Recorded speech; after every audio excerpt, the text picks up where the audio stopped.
오늘은 교만과 탐욕을 조심하기라는 제목으로 하나님 말씀 나누겠습니다. 요즘 대한민국 축구 대표팀 선수들의 갈등으로 이제 시끄러웠는데요. 처음에 클린스만 감독 경질 문제에서 시작해서 나중에 이제 대표팀 갈등으로까지 이렇게 번져서 너무 안타까웠는데요. 저는 손흥민 선수 또 이강인 선수 두 선수 갈등이라서 또 너무 안타까웠습니다. 그래서 요즘에 많은 분들이 좋아하고 저도 정말 좋아하는 선수들인데요. 손흥민하고 저는 이강인 선수 플레이하는 거 보고 있으면요, 정말 한국 선수라는 게 굉장히 또 자랑스러웠습니다. 그래서 손흥민 선수가 옵사이드를 피하면서 순간 돌파하고 마무리하는 능력, 또 이강인 선수가 여러 사람이 둘러싸도 이렇게 멋지게 탈압박해서 패스하는 거, 그런 걸 보면 정말 놀라운데, 그래서 제가 이제 해외 축구 보는 즐거움이 굉장히 컸었는데요. 저는 그동안의 대표팀이 어떤 문제들이 있었는지는 잘 모르겠습니다. 하지만 앞으로 이런 대표팀에 불미스러운 일들이 또 생기지 않았으면 하는 마음입니다. 그리고 요즘에 이제 정부의 의대 증원에 반발해서 요즘 주요 병원 전공의들이 이렇게 사표 소식을 들었습니다.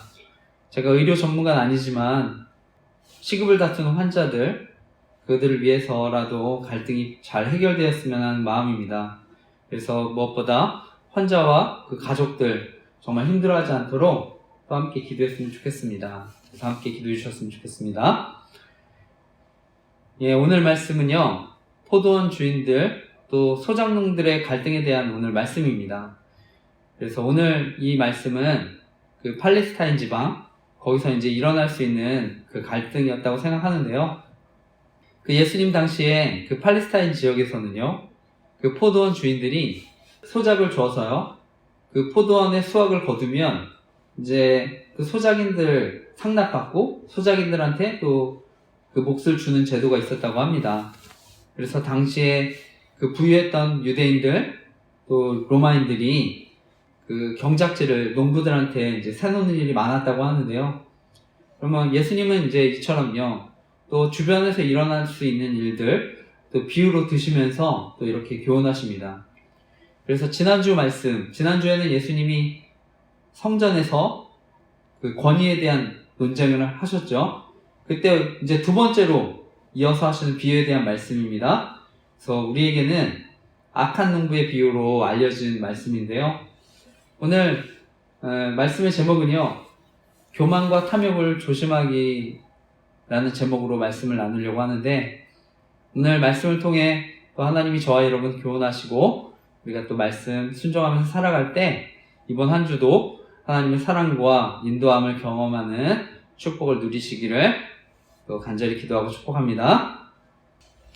오늘 나누고 싶은 핵심적인 교훈은요, 교만과 탐욕이 하나님 나라의 약속과 축복을 받지 못하게 한다는 것입니다. 그래서 교만과 탐욕이 하나님 나라의 약속과 축복을 받지 못하게 한다는 것인데요. 오늘 비유에서 포도원 주인이요, 최상의 어떻게 보면 포도원을 만들어서 농부들한테 주고 다른 나라로 갑니다. 이제 말씀이 오늘 읽었던 21장 33절 말씀이었는데 다시 한번 읽어보겠습니다. 21장 33절 말씀을 다시 한번 읽어보겠습니다. 시작. 다른 한 비유를 들으라. 한 집 주인이 포도원을 만들어 산 울타리로 두르고 거기에 집자는 틀을 만들고 망대를 짓고 농부들에게 새로 주고 타국에 갔더니. 아멘. 말씀에 보면 포도원 주인은요, 이렇게 너무나 멋진 포도원을 만듭니다. 근데 여기서 포도원을 만들었다, 이 만들었다는 단어가 하나님이 에덴을 만드셨다고 하셨을 때 동일한 단어입니다. 그러니까 이 비유의 포도원 주인은 또 하나님을 의미하는 것이기도 합니다. 그래서 오늘 말씀에 보면 포도원 주인이 포도원을 만들었는데 산짐승이나 도적들이 들어오지 못하도록 울타리를 쳐놓습니다. 그리고 침입자를 감시하기 위해서 망대까지 만드는데요. 그리고 또 그 포도즙을 짜기 위해서 구유도 이렇게 파놓았다고 합니다. 그러니까 포도원 열매를 이제 수확하기 위해서 이런 완벽한 시설들을 갖춘 것인데요. 그런데 이렇게 새 포도원을 짓고 나서요, 바로 이렇게 소득을 올릴 수는 없었다고 합니다. 새 포도원을 지으면요, 적어도 4년, 5년의 시간이 걸렸다고 합니다. 왜냐면은 4, 5년 되기 전까지는요, 포도가 열려도 포도의 상품성이 없어서 실제로는 아무런 소득이 생기지 않았다고 하는데요. 그러니까 아마 4, 5년 동안 보통은요, 농부들이 그 포도나무 사이에 다른 곡식을 심어서 또 생계를 유지했다고 하고요. 아니면 그렇게 포도원 주인으로부터 또 경제적 지원을 또 받아야 했다고 합니다. 그런데 오늘 비유해 보니까 어느덧 시간이 흘러서 그 포도원이 이제 열매로 소득을 얻을 수 있을 때가 되었던 것 같습니다. 그러니까 주인이요, 그 소출을 받기 위해서 다시 종들을 농부에게 보냅니다. 그 말씀이 오늘 이어지는 21장 34절에서 36절까지의 말씀인데, 그 말씀도 한번 다시 읽어보겠습니다. 34절에서 36절도 읽어보겠습니다. 시작.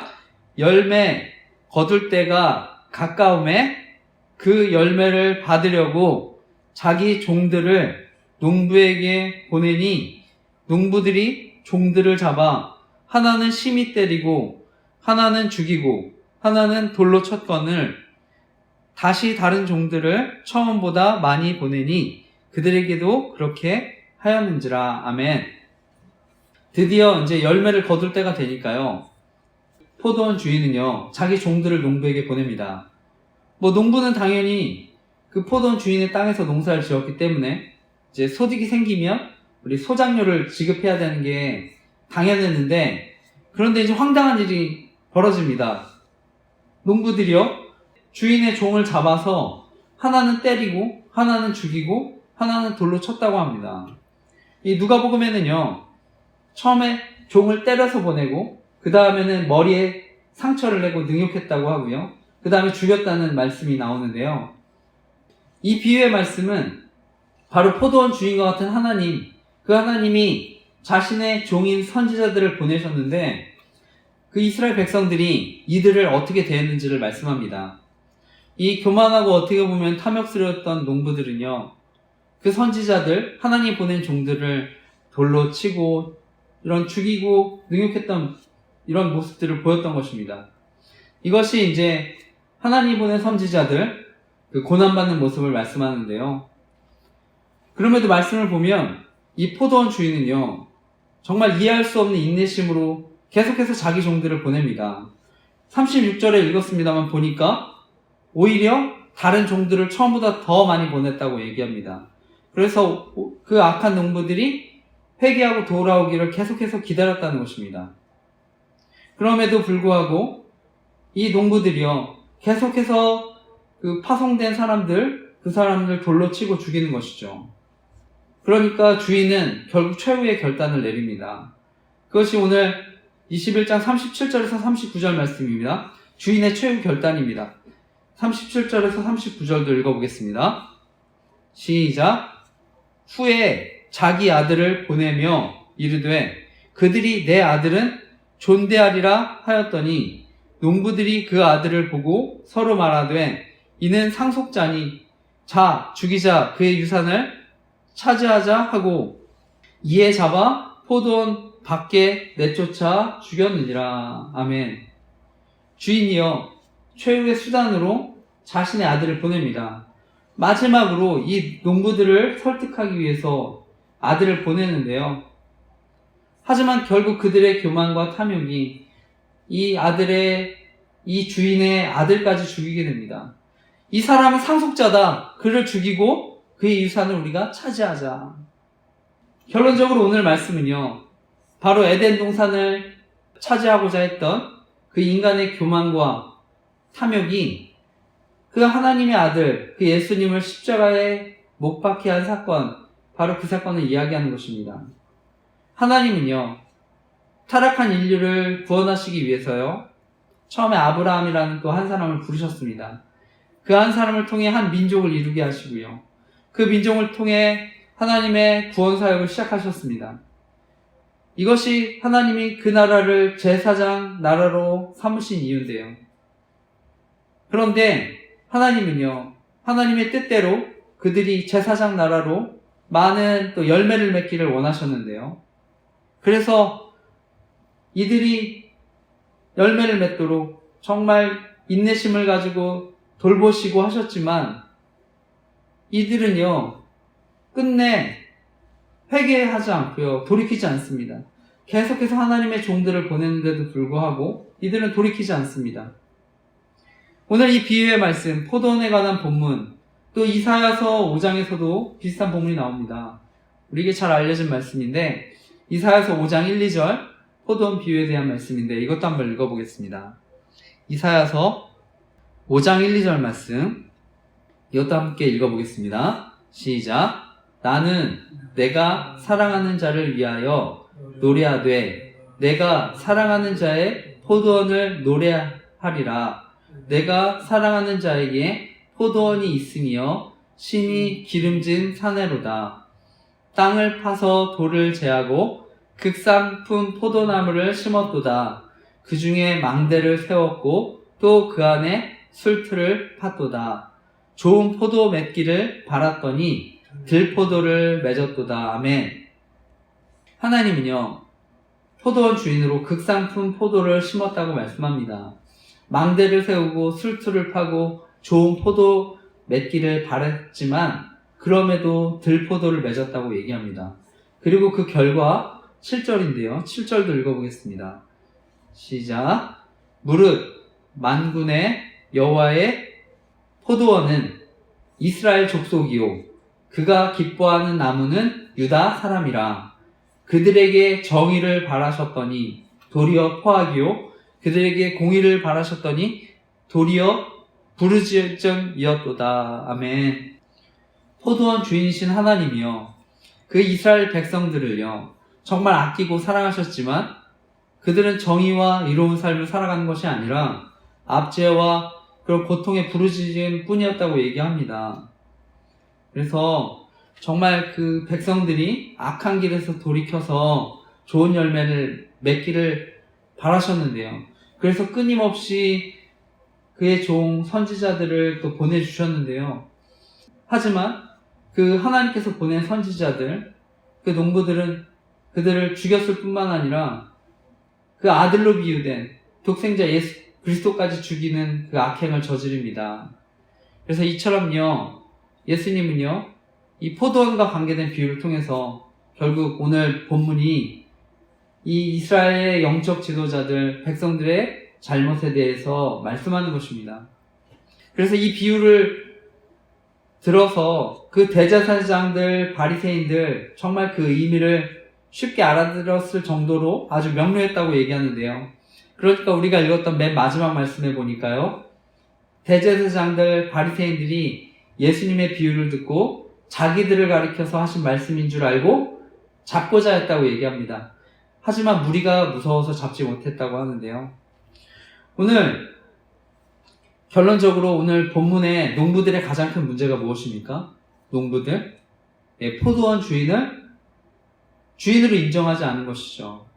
그래서 그 주인의 아들을 죽이려 했다는 것입니다. 오늘날 바로 어떻게 보면 창조주 하나님을 인정하지 않은 것이죠. 바로 그들의 교만으로 인해서, 그들의 탐욕으로 인해서. 이들에게는 분명히 죄를 돌이킬 수 있는 기회가 충분히 주어졌습니다. 끊임없이 하나님은 회개의 기회를 주시고 또 돌이키기를 바라셨습니다. 이런 포도원 주인, 또 하나님의 기나긴 인내, 오래 참음에도 불구하고요, 결국 기회를 버린 것입니다. 끝끝내 회개하지 않은 것입니다. 이처럼요, 이런 교만과 탐욕은요, 바로 하나님 나라의 그런 약속과 축복을 받지 못하게 합니다. 당시 유대 지도자들과 백성들, 회개의 기회를 결국 끝끝내 외면해서요, 이런 축복들을 누리지 못합니다. 이처럼 교만과 욕심은요, 우리의 영적인 눈을 멀게 합니다. 제가 지난주 읽었었던 그 팀 켈러 목사님 책에 나왔던 예화인데요. 그 앤드루 카네기라는 사람, 세계 최대의 갑부 중 하나였는데요. US 철강, 그 전신이었던 그 제철소, 거기서 어마어마한 수익을 올립니다. 그 앤드루 카네기가 성공한 지 얼마 안 됐을 때 나이가 불과 33살의 나이였다고 합니다. 그 33살의 나이에요. 그 카네기는요, 자신의 내면을 아주 냉정하게 성찰합니다. 그리고 나에게 쓰는 글이라는 비망록을 작성합니다. 나에게 쓰는 글. 제가 그 내용을 읽어드리겠습니다. 인간에게는 우상이 있을 수밖에 없는데 부의 축척은 우상 숭배 중에서도 최악에 속한다. 돈을 숭배하는 것보다 사람의 격을 더 떨어뜨리는 우상은 없다. 그러므로 가장 고상한 성품을 길러줄 삶을 신중히 선택하려면 나는 매사에 혼신의 노력을 기울여야 한다. 다시 한번 읽어보겠습니다. 인간에게는 우상이 있을 수밖에 없는데 부의 축척은 우상 숭배 중에서도 최악에 속한다.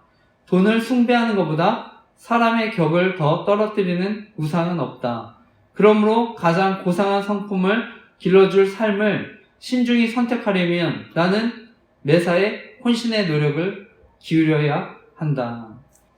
불과 33살의 나이에 자신의 내면을 그 우상에 대해서 꿰뚫어 본 것입니다. 그런데요, 안타까운 것은요, 그 카네기가요, 앤드루 카네기가 자신의 내면의 우상에 대해서 깊은 성찰을 했지만 그럼에도 불구하고요, 그의 삶에 나중에 보니까요, 그의 성품의 격을 떨어뜨리는 삶의 결과가 계속 나타났다는 것입니다. 다시 말해서 이 앤드루 카네기는요, 돈이 자기의 마음속의 우상임을 분명히 깨달았는데도 불구하고요, 그것을 어떻게 해야 될지, 그것을 어떻게 뿌리 뽑을지를 몰랐다는 것입니다.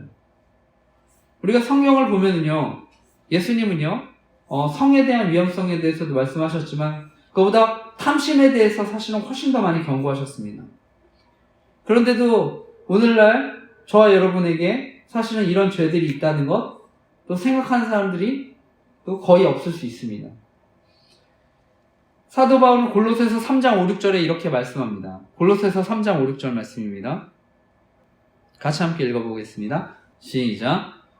그러므로 땅에 있는 지체를 죽이라. 곧 음란과 부정과 사욕과 악한 정욕과 탐심이니 탐심은 우상 숭배니라. 이것들로 말미암아 하나님의 진노가 임하느니라. 아멘. 이 사도 바울은요, 탐심은 우상 숭배라고 했습니다. 그런데요, 이 탐심이라는 거는요, 처음부터 우리가 가지고 태어납니다. 그러니까 탐심이라는 건 특정한 사람한테만 생기는 게 아니라요, 그냥 전 인류 모든 사람이 가진 보편적인 죄입니다. 저도 요즘에 언론을 통해 보면 아니면 주변 사람들 주식을 통해서 큰 돈을 벌었다 그러면 솔깃한 마음이 들고요. 사실 일을 안 해도 큰 돈을 벌 수 있다고 한다면 저 역시도 이렇게 욕심이 드는데요. 그러니까 결론적으로 저는 탐심이라는 것은요, 누구나가 가지고 있는 그런 우상이라고 생각합니다. 이거는 없앨 수는 없고요. 그러니까 단지 대체될 수 있다고 얘기하는 것입니다. 대체될 수밖에 없다고 얘기하는 것입니다. 바로 예수님이 우리 안에 오셔야만 되는 것입니다. 그 탐심이라는 우상의 자리를요, 예수님이 밀어내셔야 하는 것입니다. 바로 복음이신 예수님이 우리와 함께 하셔서요, 우리의 삶을 인도해 주셔야만 하는 것입니다. 잘 아는 대로 성경에 돌아온 탕자에 대한 비유가 나오죠. 아버지의 집을 떠난 둘째 아들, 그 비유가 나오는데 결국 그 아들이 떠난 이유가 무엇입니까? 탐심에서 비롯된 거죠. 그런데 그 아들 결국에는요, 유대인들이 그토록 혐오했던 그 돼지가 먹는 열매를 먹게 된 삶으로 전락합니다. 결국 탐심으로 비참한 최후를 맞이하게 되는데요. 오늘 말씀을 보면 그 포도원 주인한테 농사 짓고 나서 농부들이 돈을 지급하는 건 당연한 거죠. 그런데 그 소출에 욕심이 생겨서 그 종들이 오니까 그들을 죽이고 내쫓은 것입니다. 결국 주인의 아들까지 죽인 것입니다. 결국 이들의 탐심은요, 그들의 멸망의 자리에 빠지게 만든 것입니다. 궁극적으로는요, 하나님의 약속과 축복을 이 탐심은 잃어버리게 하는 것입니다. 오늘날 우리가 누리고 있는 건 사실 다 하나님 것입니다. 우리에게 주신 재능, 물질, 건강, 시간, 내게 주어진 것 다 하나님 것인데요. 어느 순간 우리가 이게 다 내 건 줄 알고 착각하고 삽니다. 이 농부들도요, 내 힘으로 포도원 세웠다고 생각하니까, 또 내가 벌었다고 생각하니까 내 것이라고 착각하다가요, 심판을 맞이한 것입니다. 톨스토이의 사람은 무엇으로 사는가? 그 단편 소설집에 사람이 얼마만에 땅이 필요한지에 대한 그 내용이 있는데, 그 이야기를 제가 해드리겠습니다. 그 머슴살이하는 가난한 이반이라는 사람이 있었는데요. 어느 날 부자가 이반한테 얘기합니다. 다음날 해가 뜰 때까지, 그리고 해가 질 때까지 뛰어서 내 농장을 돌고 오면 도는 만큼 당신한테 땅을 주겠다, 이렇게 얘기합니다. 그러니까 그 얘기를 들은 이반이요, 큰 땅을 소유할 그 꿈에 부풀어서 밤잠을 설치고요, 아침에 해가 뜨자마자 온 힘을 다해서 뛰기 시작합니다. 해가 중천을 넘어서 이제 기울어지기 시작했지만요, 돌아가지 않고 뛰는 만큼 그 땅을 차지할 욕심에 또 달리고 또 달립니다. 그리고 마침내 이제 해가 지는 시간이 되었을 때 결국 출발했던 곳에 도착을 하는데요. 그런데 그는 도착하자마자 지쳐 쓰러져 죽게 됩니다. 그리고 그 죽은 시신을 묻기 위해서 그 무덤을 파는 사람들이 서로 이야기하는 것입니다. 이 사람한테는 3평이면 넉넉하다고. 3평. 그가 그토록 달렸던 큰 땅이 아니라 그가 묻히기에 충분한 3평이면 충분하다고. 결국은요, 이 탐욕이라는 것은요, 우리를 결국 비참한 자리, 이런 멸망의 자리에 이끌 수 있는 것입니다. 오늘 말씀에 그 악한 농부에 대한 하나님의 마지막 심판의 말씀, 그것이 무엇입니까? 40절, 41절 말씀, 이거 다시 읽어보겠습니다. 시작. 그러면 포도원 주인이 올 때 그 농부들을 어떻게 하겠느냐? 그들이 말하되 그 악한 자들을 진멸하고 포도원은 제때에 열매를 바칠 만한 다른 농부들에게 새로 줄지니이다. 아멘. 포도원 주인의 그 선의를요, 결국 악으로 갚았던 이들에 대한 심판이 무엇입니까? 결국에 이들을 진멸하고 소출을 바칠 만한 다른 농부한테 줄 것이다. 이건 농부들의 대답이었는데요, 마찬가지입니다. 하나님은 때가 되면 심판하시고 하나님 나라를 겸손한 자들에게 넘겨주십니다. 하나님은 교만한 자들을 물리치시고 겸손한 자들에게 은혜를 주십니다. 오늘 마지막 말씀입니다. 42절에서 46절 말씀, 마지막 말씀 같이 읽겠습니다. 시작. 예수께서 이르시되 너희가 성경에 건축자들이 버린 돌이 모퉁이의 머릿돌이 되었나니 이것은 주로 말미암아 된 것이요 우리 눈에 기이하도다 함을 읽어본 일이 없느냐. 그러므로 내가 너희에게 이르노니 하나님 나라를 너희는 빼앗기고 그 나라의 열매 맺는 백성이 받으리라.